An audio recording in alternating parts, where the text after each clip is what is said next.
రాముడు అలనాడిన ముందు పెద్దలు దేవాదేవతలు ఏమన్నారంటే తొలగిందంటే 9 ఏళ్ళు అవసరన్నారు కొడుకు యొక్క బాలకే లేకనే ఎక్కడ ఏ దేశంలో వెళ్ళిపోతాను నన్ను ఎల్లమ్మ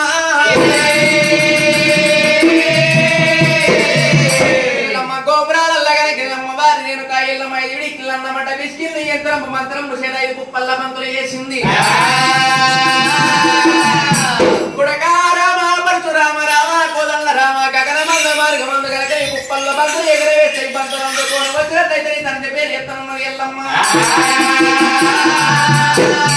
పుప్పల్ల బంతులకే మంట దీవనార్తి పెట్టింది అమ్మ పుప్పల్ల బంతులార నా గోపాలం జాగలం నా గోపాలం జాగం దొరికేంత వరకు నా కొడుకు చేతికి చిక్కొద్దు మీరు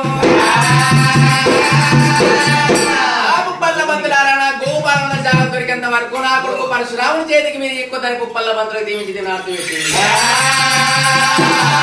గగన మార్గమందు బంతులే పోతున్నాయా